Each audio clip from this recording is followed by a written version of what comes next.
ఈ రోజు మనం వినబోతున్నది శ్రీ విష్ణుమూర్తి యొక్క ఉగ్ర అవతారం శ్రీ నరసింహస్వామి అవతార కథ. ఇది భక్తి, ధర్మం, దైవ అనుగ్రహం, భక్తుని రక్షణకు ఉదాహరణ. హిరణ్యాక్షుడు, హిరణ్యకశిపుడు ఇద్దరు అసుర సోదరులు. హిరణ్యాక్షుని వధ వరాహ అవతారంలో విష్ణువు. దానితో కోపగించుకున్న హిరణ్యకశిపుడు విష్ణువును శత్రువుగా చూసి తపస్సు చేసి బ్రహ్మ నుండి వరం పొందడం. వరం: మరణం రాకూడదు, మానవుడు కాదు, జంతువు కాదు, రాత్రి కాదు, పగలు కాదు, లోపల కాదు, బయట కాదు, భూమి కాదు, ఆకాశం కాదు. వరం వల్ల అతని గర్వం పెరగడం, అన్ని లోకాలపై తన అధికారం. విష్ణువు లేడు, నేను దేవుడు అని ప్రకటించడం, భక్తులను బాధించడం. హిరణ్యకశిపుని కుమారుడు ప్రహ్లాదుడు చిన్న వయసులోనే విష్ణు భక్తి కలగడం, గురుకులంలో కూడా ఓం నమో నారాయణాయ అని జపించడం. తండ్రి ఆగ్రహం: అనేకసార్లు ప్రహ్లాదుని చంపేందుకు ప్రయత్నించడం, పాము కొండపై నుంచి నెట్టడం, సముద్రంలో పడవేయడం.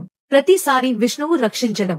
హిరణ్యకశిపుని సోదరి హోళిక అగ్నిలో కాలిపోని వరం, ప్రహ్లాదుని అగ్నిలో కూర్చోబెట్టడం. విష్ణు భక్తి శక్తితో హోళికా దహనం, ప్రహ్లాదుడు రక్షించబడడం. హిరణ్యకశిపుడు కోపంతో నీ విష్ణువు ఎక్కడా అని అడగడం. ప్రహ్లాదుడు అతను ఎక్కడైనా ఉన్నాడు అని సమాధానం. స్తంభం చూపించడం, ఇదిలో ఉన్నాడా అని హిరణ్యకశిపుడు స్తంభాన్ని గుద్దడం.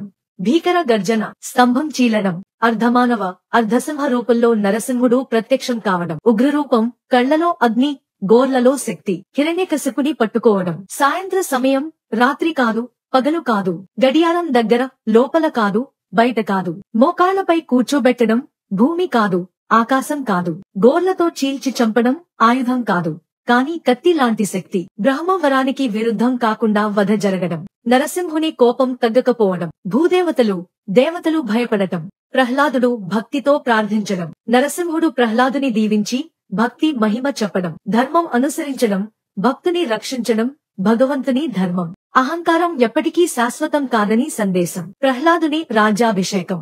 నరసింహస్వామి భక్తులందరికీ రక్షకుడు. మనం ఎక్కడ ఉన్నా, ఏ పరిస్థితిలో ఉన్నా భక్తితో పిలిస్తే రక్షిస్తాడు. ఇలాంటి భక్తి కథలు, ఆధ్యాత్మిక విషయాలు, పురాణాల సారాంశం మరిన్ని వినాలనుకుంటే మీ ఛానల్ పేరు ను సబ్స్క్రైబ్ చేయండి. బెల్ ఐకాన్ నొక్కి నూతన కథలను వెంటనే పొందండి. మీ భక్తి యాత్రలో మేము మీతో ఉన్నాం.